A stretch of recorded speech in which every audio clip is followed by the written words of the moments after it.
इसीलिए मेरे प्रियो, परमेश्वर के वचन में लिखा गया है कि हमें क्या करना चाहिए। हमें परमेश्वर की जो बुलाहट हमारे लिए हुई है, जो परमेश्वर ने हमें अपने पास बुलाया है, तो उसकी बुलाहट के अनुसार हमें क्या करना चाहिए, कैसा बनना चाहिए।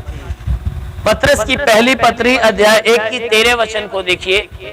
पतरस की पहली पत्री अध्याय 1 वचन 13, पेज नंबर 323। वचन कह रही है इस कारण, यानी वहां वचन कह रही है कि अगर तुम परमेश्वर के नजर में धर्मी बनना चाहते हो और परमेश्वर के लायक बनना चाहते हो और एक सच्चे विश्वासी बनना चाहते हो, तब यह वचन ऐसे लोगों के लिए कह रही है, इस कारण अपनी अपनी कमर बांध कर सचेत रहकर उस अनुग्रह की पूरी आशा रखो जो यीशु मसीह के प्रकट होने के समय तुम्हें मिलने वाला है। आमीन, हालेलुया, हालेलुया। वचन कहती है इस कारण अपनी अपनी कमर बांध कर सचेत रहकर उस अनुग्रह की आशा रखो, उस अनुग्रह की आशा रखो जो यीशु मसीह के प्रकट होने के समय तुम्हें मिलने वाला है।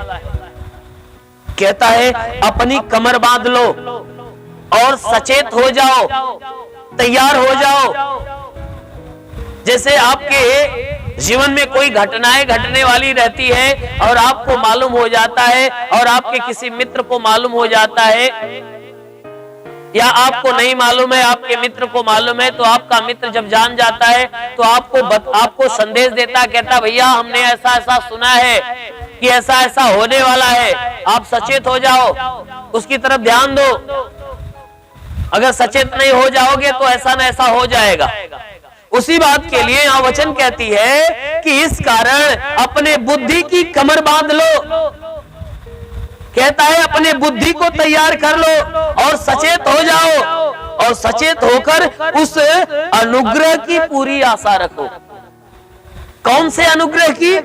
जो यीशु मसीह के प्रकट होने के समय तुम्हें मिलने वाला है। अंत के दिनों में जब यीशु मसीह आकाश से बादलों पे उतरते हुए जब दिखाई देगा, जो अपने चुने हुए लोगों को उठाने के लिए जब वह बादलों से उतर कर आएगा, तो वचन कहती है कि उस दिन के अनुग्रह, जो अनुग्रह अपने लोगों के ऊपर वह प्रकट करेगा, उस अनुग्रह की अपने दिल में आशा लेकर तुम सचेत हो जाओ कि वह अनुग्रह जब आए तो हम भी उस अनुग्रह में शामिल हो जाए।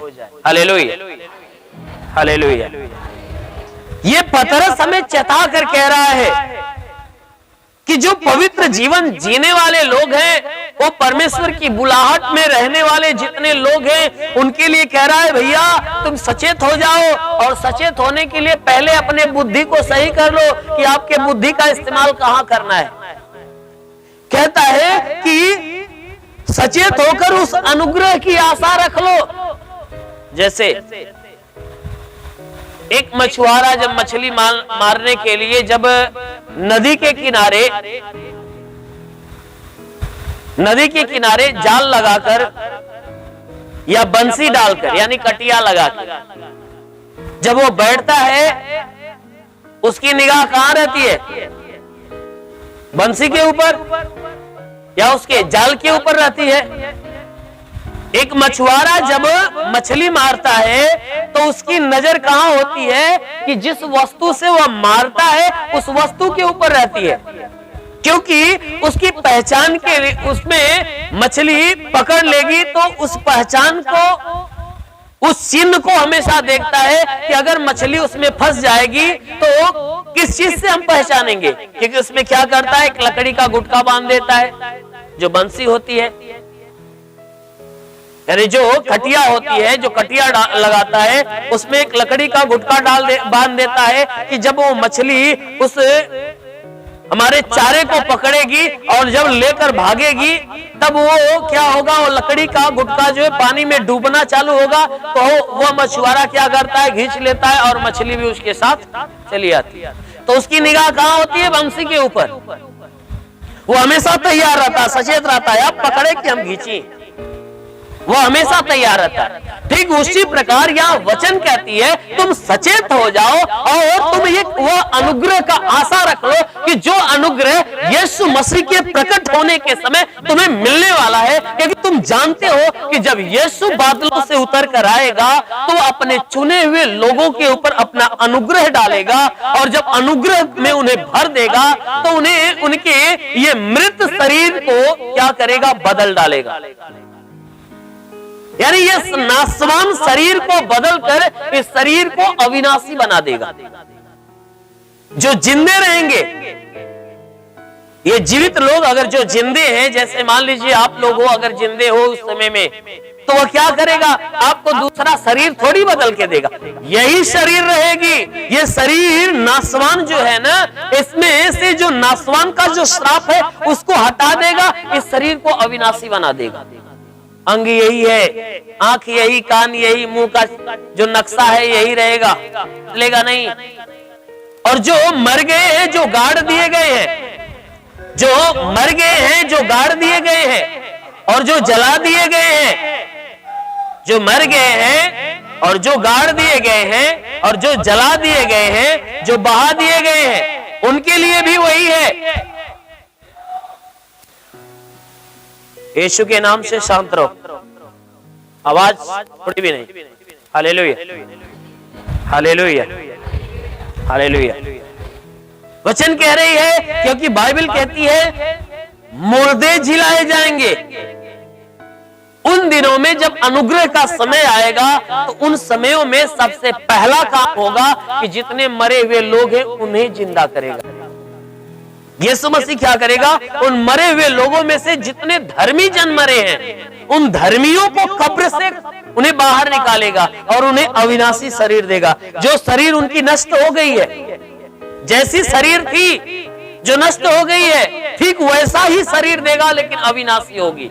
क्योंकि वह शरीर जो थी वह जलने वाली थी, गलने वाली थी, सड़ने वाली थी।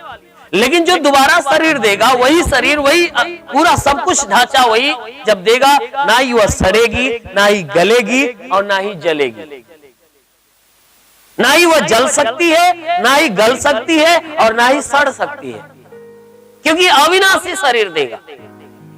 तो पहले मरे हुए लोगों में से वह जिंदा करेगा और उन्हें अविनाशी शरीर देकर उन्हें उनके ऊपर अनुग्रह डालेगा, उन्हें उठाएगा। उसके बाद जितने जीवित लोग हैं उनके ऊपर अपना अनुग्रह डालेगा और उनके अविनाशी शरीर को वह, उनके जो नाशवान शरीर है उस शरीर को बदलकर अविनाशी शरीर बनाकर वह क्या करेगा, अपने साथ उठा लेगा।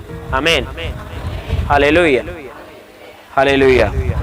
उसी बात को यह चेता कर कह रहा है भैया कि आशा रखो कि जो यीशु मसीह के प्रकट होने के समय तुम्हें जो अनुग्रह मिलने वाला है, उस अनुग्रह की पूरी आशा रखो।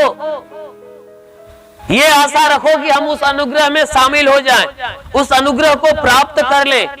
उस अनुग्रह को प्राप्त करने के लिए केवल विश्वास बहुत नहीं है, निराल विश्वास रखने से वह अनुग्रह आपको नहीं मिल जाएगा, क्योंकि विश्वास के साथ साथ परमेश्वर की आज्ञाकारिता आपके लिए बहुत जरूरी है।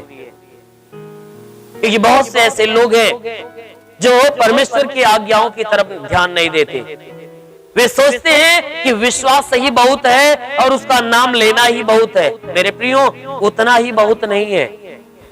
अगर उतना ही बहुत होता तो परमेश्वर के लोग अपना घर, अपना परिवार छोड़कर जंगलों में नहीं चले जाते। अगर सिर्फ विश्वास से ही करना बहुत होता, विश्वास से ही बहुत नहीं है। क्योंकि यीशु मसीह ने कहा है,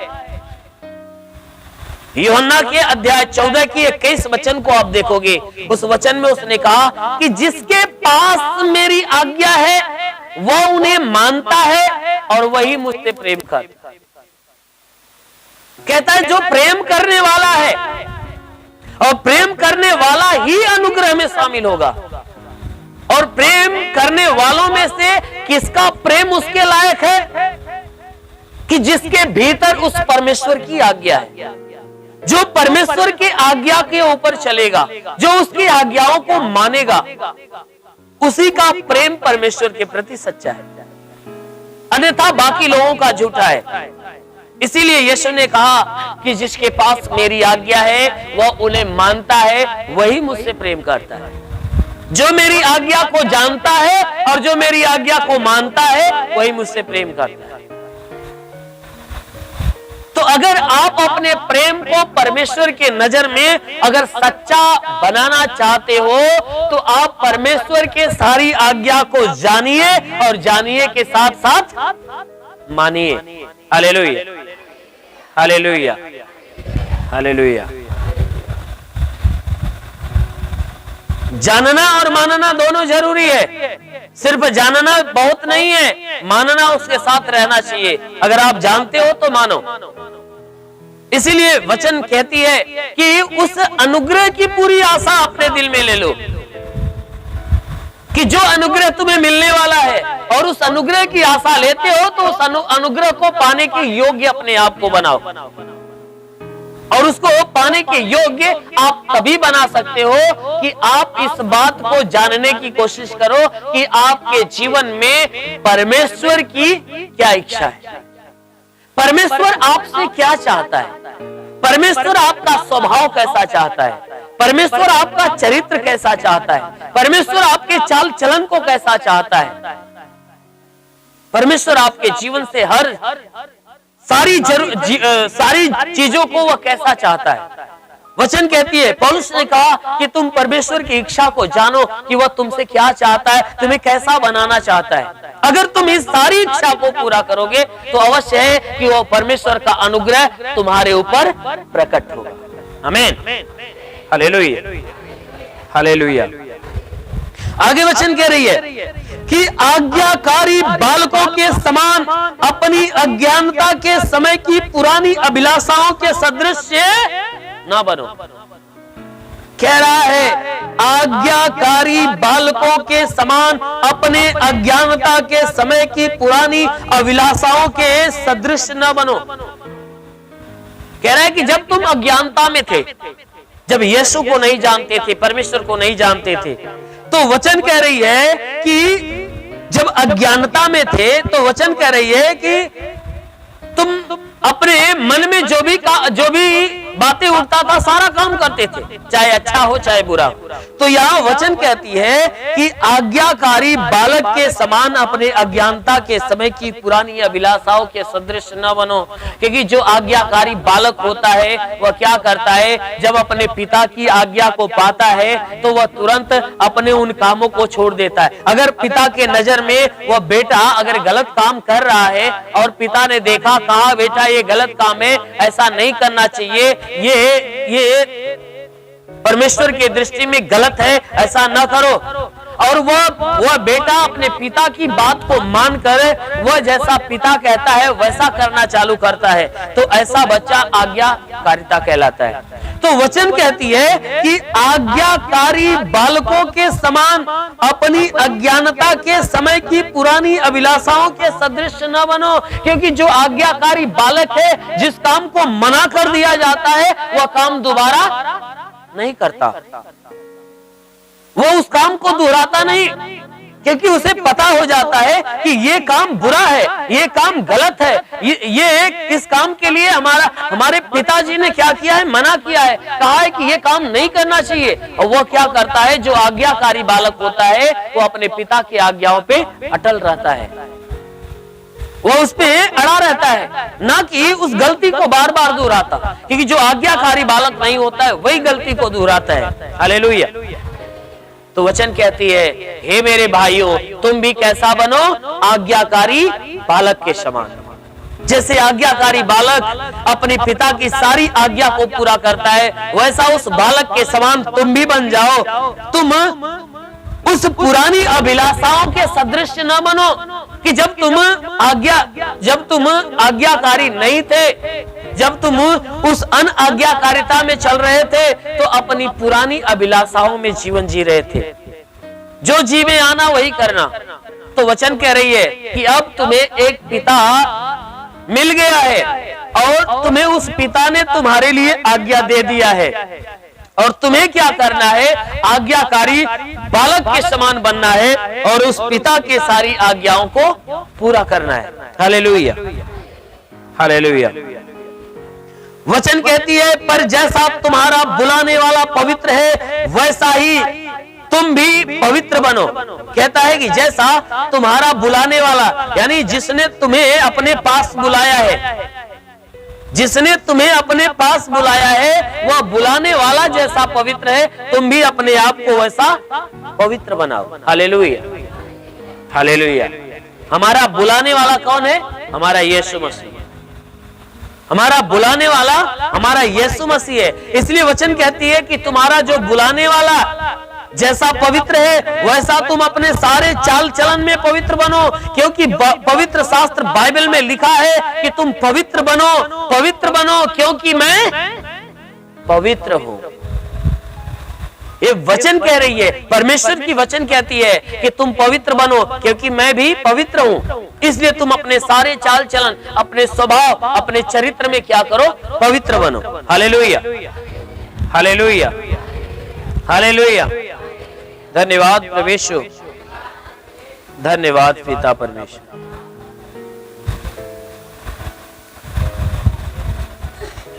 ठीक उसी प्रकार पतरस की दूसरी पत्री, पतरस की पहली पत्री अध्याय 2 की 1 वचन को देखिए।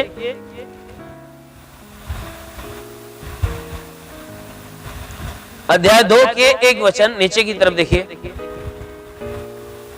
इसलिए सब प्रकार का बैर भाव और छल और कपट और डाह और निंदा को दूर करके नए जन्मे हुए बालक के समान निर्मल आत्मिक दूध की लालसा करो, ताकि उसके द्वारा उद्धार पाने के लिए बढ़ते जाओ, क्योंकि तुमने प्रभु की कृपा का स्वाद चख लिया। Hallelujah, hallelujah, hallelujah, hallelujah. धन्यवाद परमेश्वर, धन्यवाद पिता परमेश्वर। यहाँ इस वचन में वह प्रभु का दास जो पतरस है, वहां वचन में कहता है कि तुम पवित्र बनो, क्योंकि बाइबल के वचन में परमेश्वर कहता है कि तुम पवित्र बनो क्योंकि मैं पवित्र हूं। और पवित्र बनने के लिए क्या करना होगा? कैसे पवित्र बनना है? यहाँ वचन कहती है कि तुम क्या करो? हर प्रकार के बैर भाव और छल और कपट और डाह और निंदा को अपने भीतर से दूर कर दो। कि जो आज तक तुम्हारे अंदर छल की भावनाएं हैं, बैर की भावनाएं हैं, कपट की भावनाएं हैं, डाह है, निंदा है, वह कहता अपने अंदर से निकालो। पहला काम, इस गंदगी को साफ करो। जो गंदगी तुम्हारे अंदर भरी हुई है, इस गंदगी को अपने अंदर से दूर करो और अपने आप को कैसे बनाओ? नए जन्मे हुए बच्चों के समान निर्मल आत्मिक दूध की लालसा करो। कहता है जैसा बेटा, जैसा बालक जो तुरंत का पैदा होता है, नए जन्मे हुए बालक के समान बनो। कि जैसे नया जन्मा हुआ बालक, जिसको किस बात की लालसा होती है? दूध की लालसा। जो बच्चा पैदा होता है, एक पैदा होने वाले बच्चे को एक ही लालसा होती है, वह दूध की लालसा होती है। कि जब उसे भूख लगती है तो उसकी लालसा यही होती है कि हमें दूध मिल जाता, हम पी लेते, हमारा पेट भर जाता। हालेलुया। उसे सिर्फ एक ही चीज की लालसा होती है, ना ही रुपए की लालसा, ना ही धन की लालसा, ना ही मकान की लालसा होती है, ना ही उसे कपड़े की लालसा होती है। सिर्फ एक चीज की लालसा होती है, वो किसकी? दूध की। ठीक उसी प्रकार वचन कहती है कि हे मेरे भाइयों, तुम उस नए जन्मे हुए बच्चे के समान बनकर आत्मिक दूध की लालसा, तुम आत्मिक दूध की लालसा करो। कि जैसे एक बच्चा दूध की लालसा करता है कि दूध मुझे मिले कि मेरा पेट भर जाए, ठीक उसी प्रकार वचन कहती है कि तुम भी आत्मिक दूध की लालसा करो, ताकि उसके द्वारा उद्धार पाने के लिए बढ़ते जाओ। Hallelujah, hallelujah, hallelujah. छोटा बच्चा जब दूध की लालसा करता है तो वह जब दूध को पाता है और ग्रहण करता है तो उस दूध को पीने से उसके संपूर्ण शरीर का विकास होता है और शरीर में वो बढ़ता है। गहराई से आप इस बात को ध्यान दीजिएगा।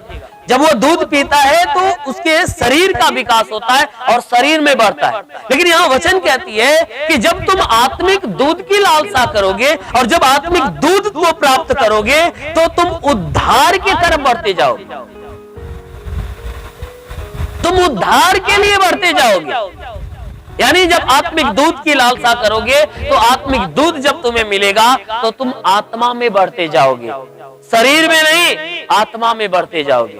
तब वो दूध क्या करेगा कि तुम्हारे शरीर का विकास करता है, लेकिन आत्मिक दूध जो तुम्हें मिलेगा वह तुम्हारे आत्मा का विकास करता है। Hallelujah, hallelujah, hallelujah. आत्मिक दूध क्या है? परमेश्वर के पवित्र मीठे वचन और उसकी आज्ञा। परमेश्वर के पवित्र मीठे वचन और उसकी आज्ञा और उसके राज्य। अगर हम उसके राज्य की खोज में लगेंगे तो हमें उस परमेश्वर के वचन और उसकी आज्ञाओं से होकर गुजरना पड़ेगा। अगर हम स्वर्ग में जाना चाहते हैं, परमेश्वर के राज्य में प्रवेश करना चाहते हैं, तो हमें परमेश्वर के वचन और उसकी आज्ञाओं में होकर गुजरना पड़ेगा। कोई उन आज्ञाओं को लांघ कर सोचे कि हम स्वर्ग में चले जाएं, नामुमकिन है। कोई सोचे कि बिना यीशु का सहारा लेते हुए हम स्वर्ग में प्रवेश करें, नामुमकिन है। क्योंकि स्वर्ग में हर एक मनुष्य को ले जाने के लिए सिर्फ एक ही मार्ग है, वह यीशु है। आमीन, हालेलुया, हालेलुया। इसलिए यहां वचन कह रही है कि नए जन्मे हुए बच्चों के समान निर्मल आत्मिक दूध की लालसा करो ताकि उसके द्वारा उद्धार पाने के लिए बढ़ते जाओ, क्योंकि तुमने प्रभु की कृपा का स्वाद तो चख लिया है। प्रभु के कृपा का स्वाद तुमने चख लिया है। परमेश्वर की कृपा का स्वाद तुमने चख लिया है। परमेश्वर ने जो तुम्हारे ऊपर कृपा दृष्टि किया है, उस कृपा को पाकर तुमने क्या किया है? परमेश्वर के स्वाद को चख लिया है कि तुम्हारा या हमारा परमेश्वर कैसा है। तुमने परमेश्वर के ऊपर विश्वास जताया और परमेश्वर ने तुम्हारे ऊपर अपनी कृपा दृष्टि डाली, और जब उसने कृपा दृष्टि डाली तो तुम्हारे जीवन में अद्भुत चमत्कार किया, और तुम उसके चमत्कार को पाकर, उसके सामर्थ्य को पाकर, उसके अद्भुत काम को पाकर तूने उसके स्वाद को चख लिया है कि परमेश्वर जो कहता है अवश्य करता है, जो उसकी जुबान से जो शब्द निकलते वो पूरा होते हैं। इसलिए वचन कहती है कि तुम परमेश्वर के कृपा का स्वाद तो चख लिया है, इसलिए तुम उस परमेश्वर के द्वारा मिलने वाले दूध की लालसा करो कि तुम आत्मा में और बढ़ते जाओ। आमीन, हालेलुया, हालेलुया।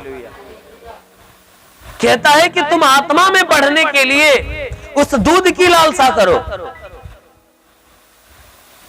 आत्मा में बढ़ने के लिए उस दूध की लालसा करो कि जो तुम्हें आत्मा में परमेश्वर की तरफ लेकर जाता है। Hallelujah, hallelujah, hallelujah.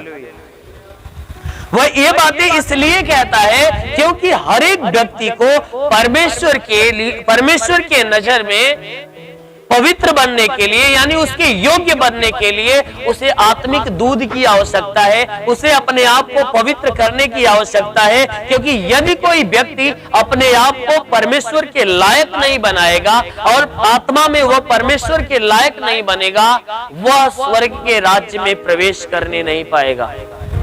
क्योंकि जो आपने वचन को सुना कि भाई अपने आप को उस आशा में रखो, उस अनुग्रह के आशा में रखो कि जो यीशु मसीह के प्रकट होने के दिन तुम्हें मिलने वाला है, वह अनुग्रह तभी मिलेगा कि जब आप अपने आप को हर प्रकार की बुराई से अलग रखेंगे और एक छोटे बच्चे के समान अपने आप को बना लेंगे और अपने मन को शुद्ध करेंगे। क्योंकि एक छोटे से बच्चा जो नवजात बच्चा होता है, उसके भीतर किसी भी प्रकार का पाप नहीं होता, क्योंकि ना ही वह झूठ बोलता, ना ही किसी से बैर रखता है, ना ही किसी से नफरत करता है, ना ही किसी के ऊपर घात करता है, ना ही किसी की हत्या करने के लिए सोचता है, क्योंकि उसकी बस एक ही सोच होती है। वह सोच कब उत्पन्न होती है? जब उसे भूख लगती है।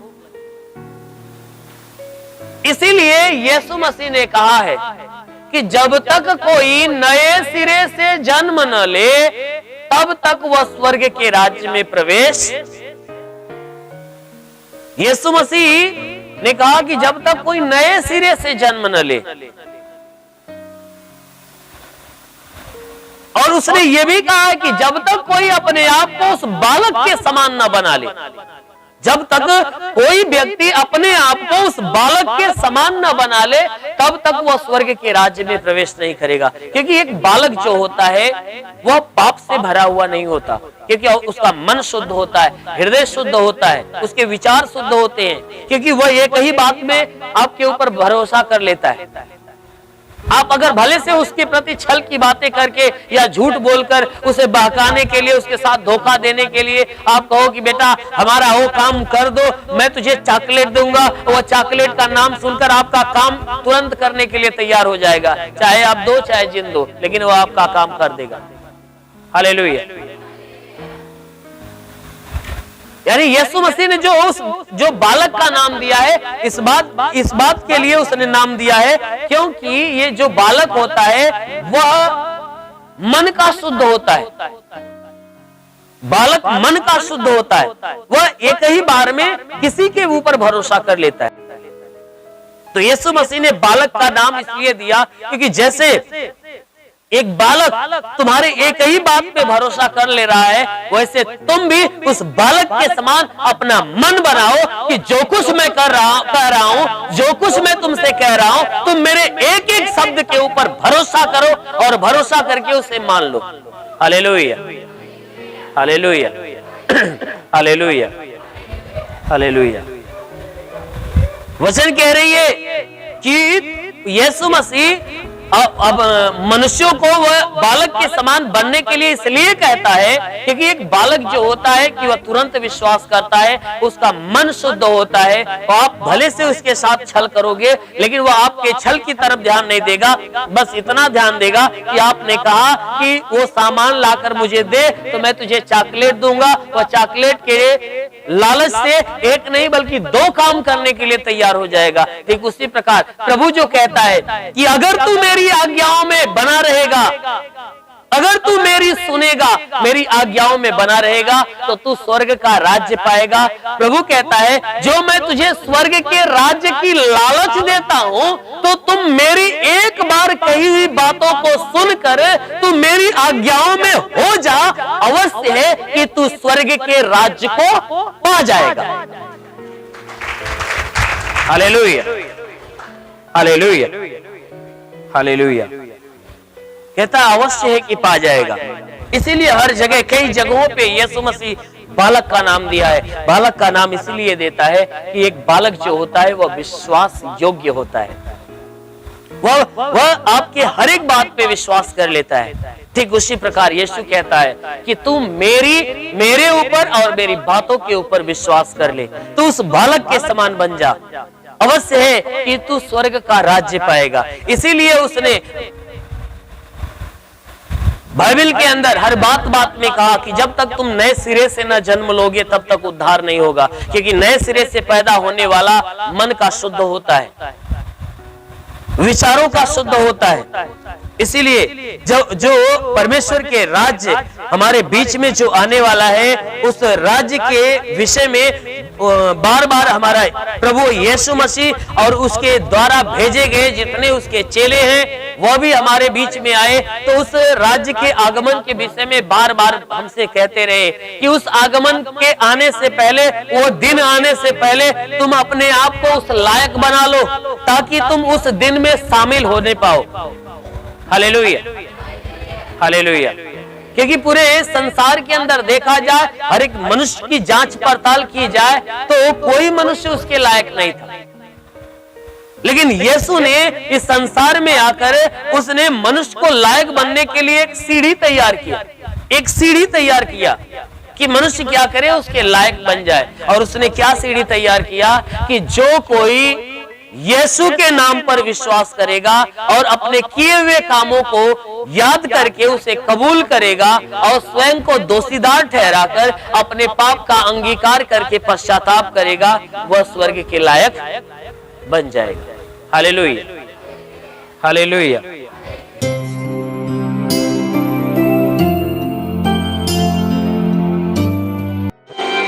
जिसके शरीर में कई बीमारी है वह भी सीने पर हाथ रखे, जिसके शरीर में कोई बीमारी नहीं वह भी सीने पर पूरे विश्वास में बढ़ते जाओ, पूरे विश्वास में बढ़ते जाओ। महसूस करो प्रभु आपके सामने आपको छू रहा है, देखो प्रभु का स्पर्श हो रहा है, स्पर्श हो रहा है। पूरे विश्वास में बढ़ते जाओ, बढ़ते जाओ, बढ़ते जाओ, पूरे विश्वास में बढ़ते जाओ। देखो प्रभु का स्पर्श हो रहा है, स्पर्श हो रहा है, स्पर्श। Hallelujah, hallelujah, hallelujah, hallelujah, hallelujah, hallelujah, hallelujah.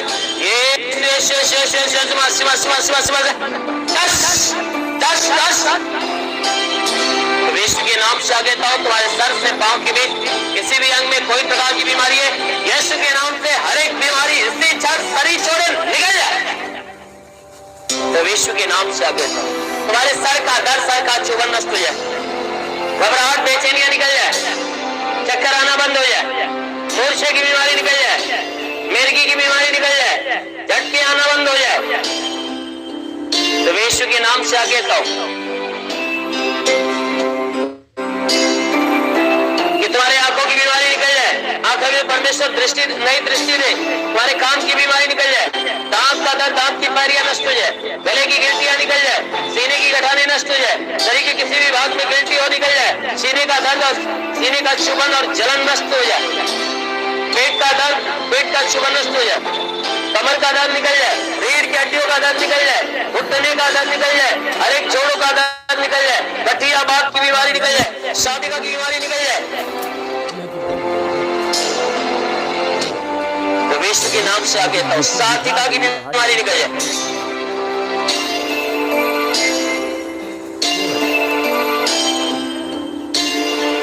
तुम्हारे शरीर के अंदर से ब्लड प्रेशर, शुगर की बीमारी निकल जाए, दमा, HIV, TB, कैंसर नष्ट हो जाए, जख्म में सूख जाए, फोड़ फुंसियां नष्ट हो जाए, जिसके शरीर में ब्लड नहीं बनता बनने लगे, जिसका लीवर खराब हो चंगा हो जाए, किडनी खराब हो चंगी हो, के नाम से गैस की बीमारी निकल जाए, सूजन हो तो नष्ट हो जाए, अपेंडिक्स की बीमारी, हार्निया की बीमारी, फाइलेरिया, थायराइड नष्ट हो जाए, इतनी भी पुरानी जगह में सूख जाए, फोड़े फुंसियां नष्ट हो जाए। विश्व के नाम से आगे तो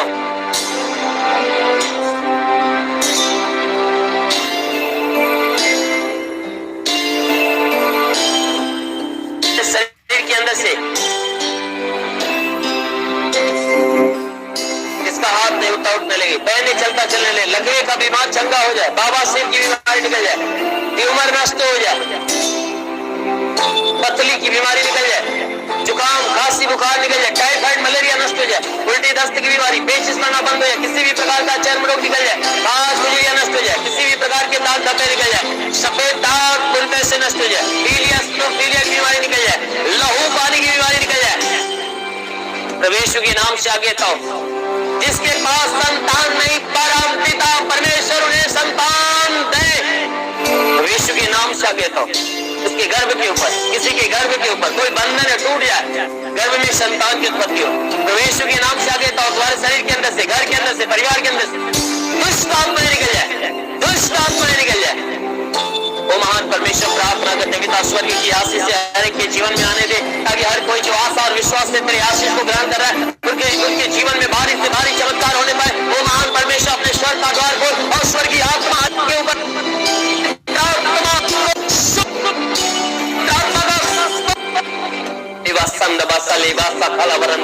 रबा रबा रबा से खेले रे रे रे बा सब बोलो रबा सब खला बंदे हाँ मेरे महान परमेश्वर, प्रार्थना करते पिता, अपने महिमा की आशीष और पवित्र आत्मा के अभिषेक से हर एक को भर दे, ताकि इनके शरीर में जितनी बीमारियां वह नष्ट होने पाए, जितने दुख वह चले जाए, सबके सब आत्मिक जीवन जीना चालू करे।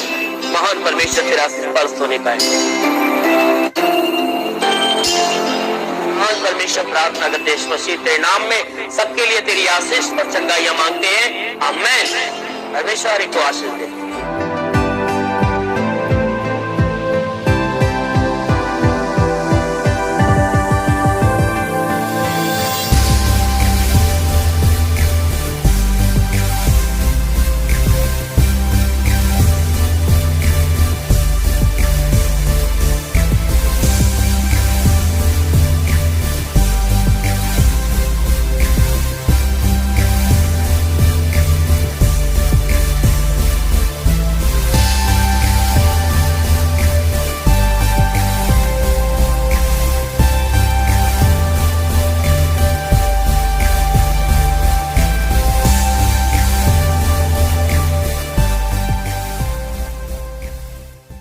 अगर आपने हमारे YouTube चैनल को अब तक सब्सक्राइब नहीं किया है तो आपको यहाँ सब्सक्राइब बटन दिख रहा है, इस पर आप क्लिक कीजिए और हमें सब्सक्राइब कर लीजिए। और साथ ही साथ इसके सामने एक नोटिफिकेशन बेल आ रहा है, इसे भी आप इनेबल कर दीजिए ताकि आपको तुरंत नोटिफिकेशन मिले जब भी हम कोई